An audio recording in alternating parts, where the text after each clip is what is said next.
नमस्कार, खबरें मध्य प्रदेश की में आपका स्वागत है। आपके साथ मैं दीपेश बरगले।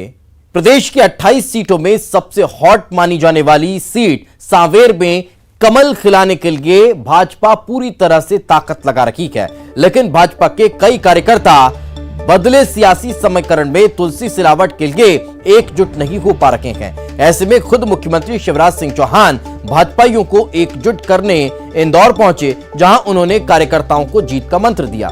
शिवराज ने कहा कि भाजपा हमारी मां है और इसके दूध की लाज रखना है। इस मौके पर पंडितों ने मंत्रोच्चार के साथ बूथ लेवल कार्यकर्ताओं, पन्ना प्रभारियों को सुपारी हाथ में देकर जीत का संकल्प दिलाया है। मैं आपको देता हूं, मध्य प्रदेश को कभी पीछे नहीं रहने दूंगा। विकास की गति आप देख रहे हैं, जब से भाजपा की सरकार आई है। हम विकास भी करेंगे, हम जनता का कल्याण भी करेंगे, हम मोदी जी के सपनों के आत्मनिर्भर भारत को बनाने के लिए आत्मनिर्भर मध्य प्रदेश भी बनाएंगे।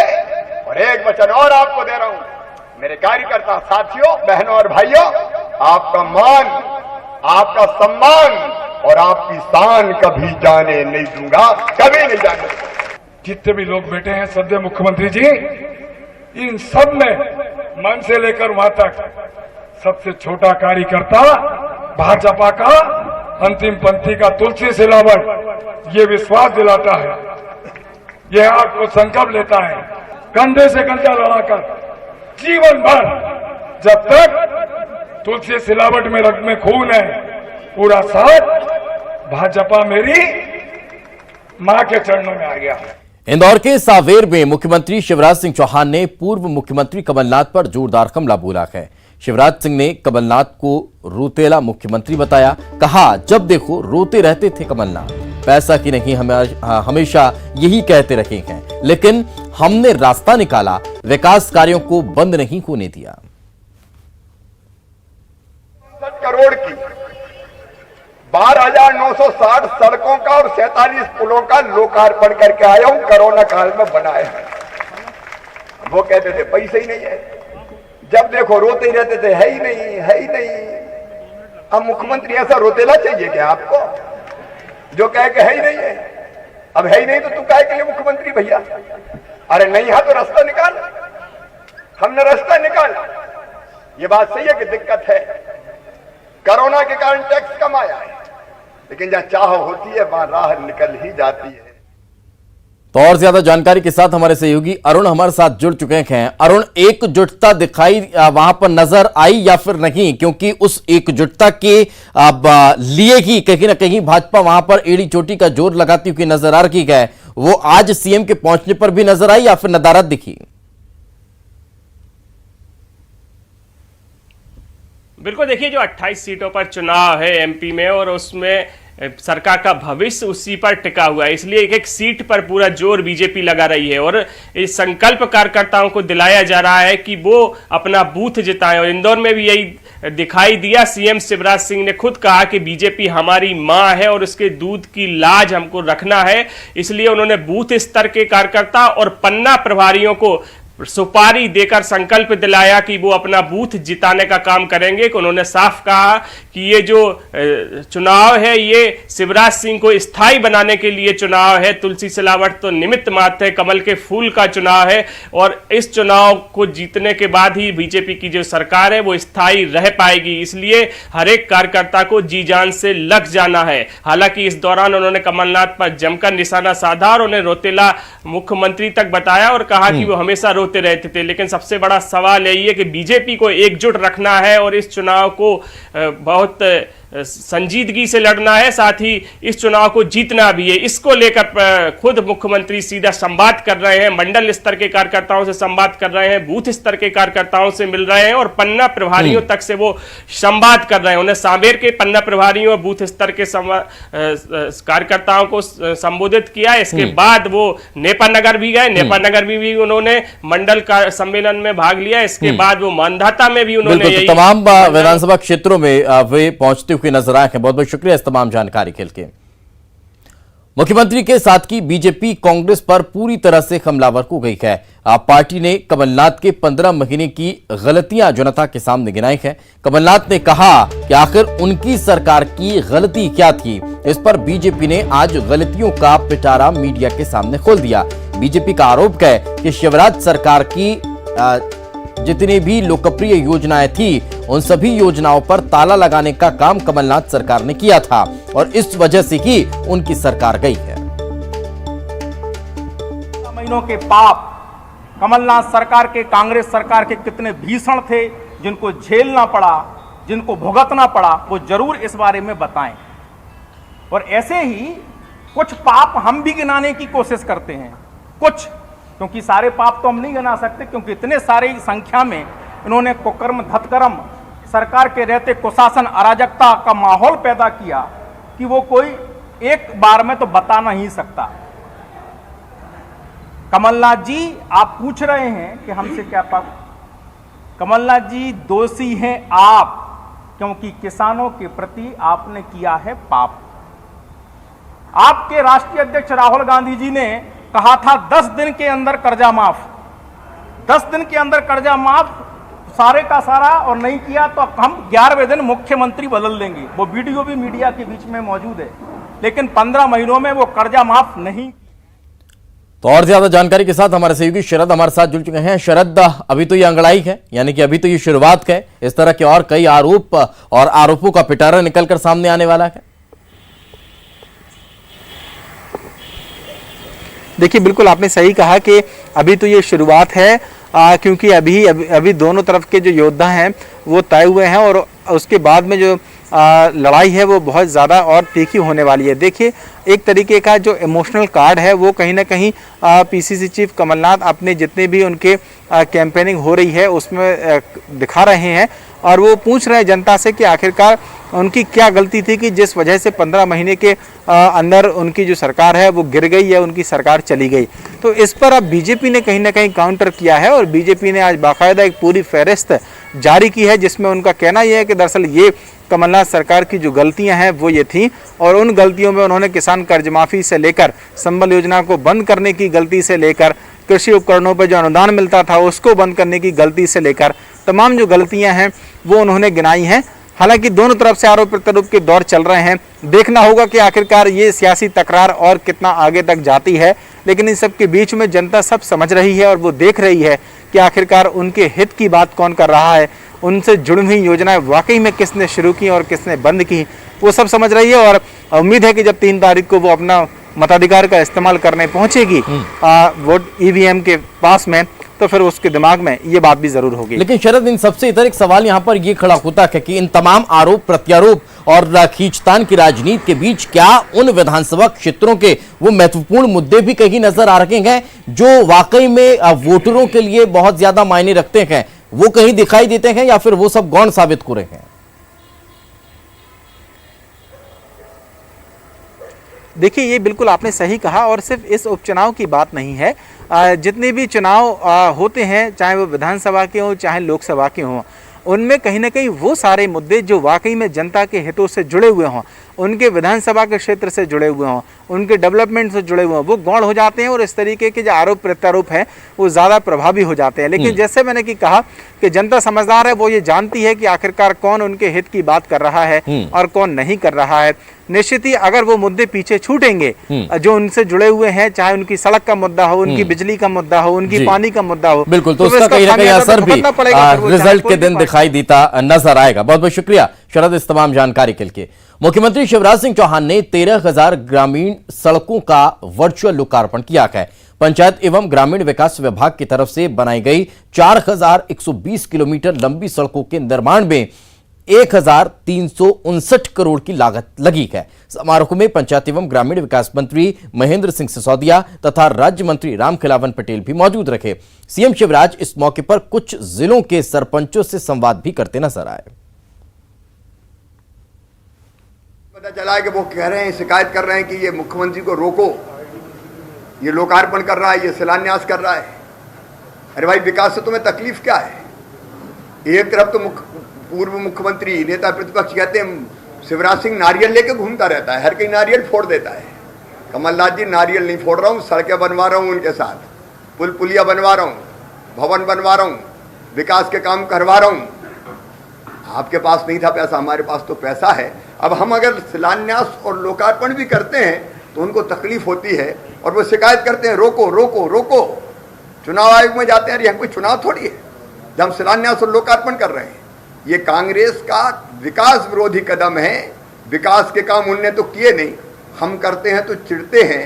एक तरफ कहते हैं विकास के कामों का लोकार्पण शिलान्यास रोको और दूसरी तरफ कहते हैं कि नारियल फोड़ते हैं शिवराज सिंह, झूठ बोलते हैं, कहीं कोई काम नहीं होता। अब कौन झूठ बोल रहा है ये जनता भी समझ ले और आपके माध्यम से मीडिया भी समझ रहा है। लोकार्पण पर कांग्रेस ने सवाल खड़े कर दिए हैं। कांग्रेस का कहना है कि कोरोना काल में जब सब कुछ बंद था तो ये सड़कें कैसे बनी? ये सड़कें कमलनाथ सरकार में बनी हैं और लोकार्पण शिवराज सिंह चौहान कर रहे हैं। लॉकडाउन लगा रहा, बचे हुए 3 महीने 60 दिन में इन्होंने जो 2 महीने के 60 दिन में 13,000 सड़कें बना दी। कैसे बना दी ये जरा शिवराज सिंह को समझाना चाहिए। तो ये बनाई हुई सड़कें कमलनाथ की और लोकार्पण कर रहे वो भी झूठ बोलकर। चुनाव प्रचार में भीड़ को लेकर राजनीतिक दलों को बड़ी राहत मिलती नजर आ रही है। राजनीतिक कार्यक्रमों में 100 लोगों के जुटने का जो बंधन था वो खत्म कर दिया गया है। चुनावी जलसों में अब 100 लोगों से ज्यादा लोगों की भीड़ जुट सकती है। केंद्रीय गृह मंत्रालय ने इसके लिए गाइडलाइन जारी की है। हालांकि इस दौरान कोरोना के नियमों का पालन सभी को करना होगा। केंद्र के फैसले पर अब कांग्रेस ने भी निशाना साधा है। गृह मंत्रालय द्वारा जारी गाइडलाइन में जो चुनावी सभाएं होंगी प्रदेश के अंदर, उन सभाओं में जो 100 व्यक्तियों की सीमा निश्चित की गई थी वो अब समाप्त कर दी गई है। लेकिन जो आवश्यकताएं हैं, जो प्रतिबंध हैं, वो मास्क, सोशल डिस्टेंसिंग, सैनिटाइजर का उपयोग, वो सारी की सारी पूर्ववत पूर्णतः जारी रहेंगी। आदरणीय कमलनाथ जी की सभा की भीड़ देख के तो हवा बंद हो गई, तो उनके ऊपर FIR दर्ज हो गई। और अब सिंधिया और इन पर जो है जब FIR की बारी आने वाली है तो गाइडलाइंस बदल गई। क्या एक दिन में जो है 24 घंटे के अंदर देश की परिस्थितियां बदल गई, कोरोना की परिस्थितियां बदल गई हैं? इस तरीके से जो है देश की जो संवैधानिक संस्थाएं हैं उनका माखौल उड़ाने की जो चेष्टा की जा रही बहुत दुर्भाग्यपूर्ण है। चुनावी रैली में भीड़ जुटाने के नियम बदलने पर कांग्रेस के राज्यसभा सांसद विवेक तनखा ने भी तंज कसा है और कहा कि कमलनाथ पर दर्ज FIR अन्याय है। चुनाव आयोग और शिवराज सिंह इसका जवाब दें कि अब तक किस भाजपा के सीनियर नेता पर FIR हुई है।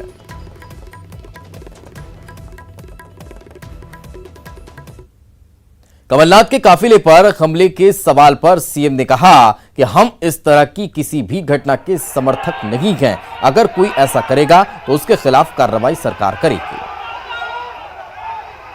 सवाल ही पैदा नहीं होता। भारतीय जनता पार्टी की संस्कृति नहीं है। हम इस तरह की किसी भी घटना के समर्थक नहीं है और कोई ऐसी हरकत करेगा तो उसके खिलाफ कार्रवाई सरकार करेगी। उधर जयवर्धन सिंह अपने 1 दिवसीय दौरे पर इंदौर पहुंचे। उन्होंने सांवेर विधानसभा क्षेत्र के 20 गांव में चुनाव प्रचार किया है। जयवर्धन सिंह ने सिंधिया के साथ ही स्वास्थ्य मंत्री पर निशाना साधते हुए कहा कि प्रदेश के स्वास्थ्य मंत्री का खुद भी स्वास्थ्य ठीक नहीं रहता है और वह प्रदेश के स्वास्थ्य पर भी ध्यान नहीं दे पा रहे हैं। आप जनता ने वोट किया था तो इससे बड़ा अपमान जनता का नहीं हो सकता है। ना तो वो ध्यान दे पा रहे हैं स्वास्थ्य विभाग पे और शायद खुद भी काफ़ी उनकी तबीयत शायद ठीक नहीं है। शायद 2 बार शायद वो एडमिट हो चुके हैं, लेकिन वो जल्दी स्वस्थ हो। जनता उनके साथ नहीं है तो इसीलिए ऐसी वो नीच हरकतें कर रहे हैं। कभी भी राजनीति में अगर आप विपक्ष पर या दूसरी पार्टी पर पथराव करोगे, वो भी ऐसे वरिष्ठ नेता, वो भी ऐसे दिग्गज नेता जो 9-10 बार के सांसद हैं, जो प्रदेश के पूर्व मुख्यमंत्री हैं, अगर उनके साथ ये लोग ऐसा व्यवहार करेंगे तो इससे कहीं। बीजेपी से राज्यसभा सांसद ज्योतिरादित्य सिंधिया आज 4 दिवसीय दौरे पर ग्वालियर पहुंच गए हैं। यहां वह 16 विधानसभा क्षेत्रों के बूथ और मंडल सम्मेलनों में शिरकत करेंगे। इस दौरान उन्होंने सभी सीटों पर जीत का दावा किया है। वहीं कमलनाथ पर उन्होंने निशाना साधा और कहा कि उन्होंने ग्वालियर चंबल की नहीं, पूरे प्रदेश के साथ गद्दारी की है। विधानसभाओं का, ग्वालियर चंबल का शुरुआत में।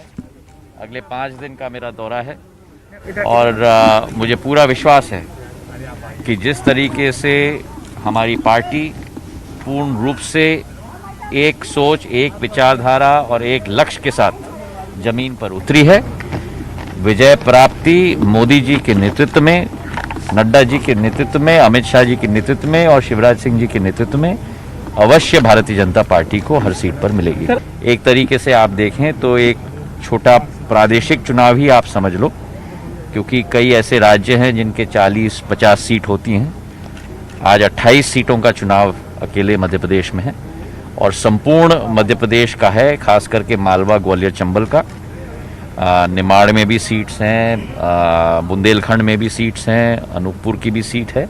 पर मुझे पूरा विश्वास है कि एक तरफा एक प्रचंड बहुमत के साथ भारतीय जनता पार्टी, मैं उनसे पूछना चाहता हूं। ग्वालियर चंबल अंचल के 4 दिवसीय दौरे पर आए ज्योतिरादित्य सिंधिया मुरैना पहुंचे, जहां उन्होंने प्रत्याशी रघुराज कंसाना के कार्यालय का उद्घाटन किया। इस दौरान उन्होंने कहा कि यह लड़ाई अंचल के विकास की है। यह विकास कमलनाथ सरकार में रुक गया था। वहीं कमलनाथ को काले झंडे दिखाने के मामले पर सिंधिया ने कहा कि लोकतंत्र में सबको अपनी बात रखने का हक है, लेकिन उसकी भी एक सीमा और दायरा होता है। दायरे को क्रॉस करने की इजाजत किसी को नहीं है। के नीचे किसी को भी नहीं जाना चाहिए। प्रजातंत्र में आप अपना पक्ष रख सकते हैं, आप अपना पक्ष रख सकते हैं, पर हर व्यक्ति का मान सम्मान होना चाहिए। मैं स्पष्टवादी इंसान हूं, जो सही है सो सही कहता हूं, जो गलत है सो गलत कहता हूं। गृह मंत्री नरोत्तम मिश्रा ने कांग्रेस पर हमला बोलते हुए कहा कि कांग्रेस का हाथ दंगाइयों के साथ है। कांग्रेस को दलित की नहीं, दलहित की चिंता होती है। देश तोड़ने वाली ताकतों के साथ कांग्रेस खड़ी है। हाथ दंगाइयों के साथ, इनको दलित की चिंता नहीं है, कांग्रेस को दल हित की चिंता रहती है। देश तोड़ने वाली ताकतों के साथ हमेशा कांग्रेस खड़ी दिखाई दी है। भारत तेरे टुकड़े होंगे इंशाअल्लाह, इंशाअल्लाह। भारत की बर्बादी तक जंग हमारी जारी रहेगी। अफजल हम शर्मिंदा हैं, तेरे कातिल जिंदा हैं कहने वाले लोगों से सबसे पहले पहुंचने वाले व्यक्ति राहुल गांधी थे। वही राहुल गांधी का हाथरस कनेक्शन निकला है। वो व्यक्ति स्पष्ट कह रहा है कि दंगे करवा देंगे, फिर राहुल गांधी आएंगे। हमेशा दलितों के हितों पर कुठाराघात कांग्रेस ने किया है। वहीं हरदा पहुंचे प्रदेश के कृषि मंत्री कमल पटेल ने कांग्रेस के उस बयान पर पलटवार किया जिसमें कांग्रेस के पूर्व विधायक ने कहा था कि अगर कमलनाथ पर मामला दर्ज होगा तो आग लग जाएगी। कमल पटेल ने कहा कि ये गांधी जी के नकली अनुयायी हैं, हिंसा की बात करते हैं। सत्ता जाते ही कांग्रेस सठिया गई है। मानसिकता कांग्रेसियों की हो सकती है, आग लगाने की, या गांधी जी के जयंती पे कोई अगर मोदी जी का फोटो बनाकर अगर माल्यार्पण करने चला गया तो उसके साथ कांग्रेस ने पिटाई की, तो ये गांधी जी के अनुयायी बन के नकली, और गांधी जी के जो अहिंसात्मक आंदोलन है उसके बाद उनकी विचारधारा हिंसात्मक हो गई, और इसलिए मैं कहता हूँ कि कांग्रेस की सत्ता से बाहर होकर सटिया गए। मध्य प्रदेश में होने वाले उपचुनाव में छत्तीसगढ़ के 11 कांग्रेस नेताओं को महत्वपूर्ण जिम्मेदारी सौंपी गई है। इनमें 4 मंत्री और 3 विधायक भी शामिल हैं। मंत्री रविंद्र चौबे, शिव डहरिया, उमेश पटेल, अमरजीत भगत सहित दूसरे कांग्रेस नेता उपचुनाव में कांग्रेस का हाथ मजबूत करेंगे। टिकट वितरण के बाद भी कांग्रेस की कलह थमने का नाम नहीं ले रही है। ताजा मामला मुरैना में देखने को मिला है, जहां किसान कांग्रेस के प्रदेश अध्यक्ष दिनेश गुर्जर का टिकट कटने से नाराज समर्थकों ने जमकर नारेबाजी की। समर्थकों का कहना है कि मुरैना सीट से राकेश मावई को टिकट मिला है, जबकि दिनेश गुर्जर का मैदान में उतरना तय था, क्योंकि राकेश पूर्व में सिंधिया समर्थक रहे हैं और कभी भी सिंधिया के साथ भाग सकते हैं। इतना कि नहीं, समर्थकों का कहना था कि वे कांग्रेस के नहीं दिनेश के सिपाही हैं और अब कांग्रेस को उपचुनाव में वोट नहीं करेंगे।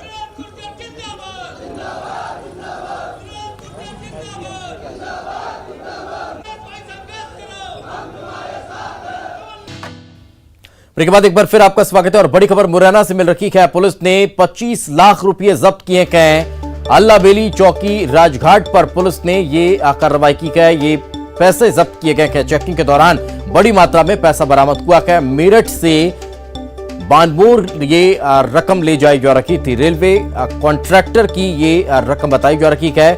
लेबर पेमेंट की ये रकम बताई जा रखी है। प्रशासन पूरे मामले की जांच पड़ताल में जुटा हुआ है। तो बड़ी खबर हम आपको बता रखे हैं, 25 लाख रुपए जब्त करने का मामला निकलकर सामने आया है। पुलिस चेकिंग के दौरान ये बड़ी रकम बरामद की गई है। बताया जा रहा है अल्लावेली चौकी का ये मामला है। राजघाट पर पुलिस ने चेकिंग पॉइंट बना रखा था और इसी दौरान चेकिंग में ये बड़ी मात्रा में पैसा बरामद हुआ है।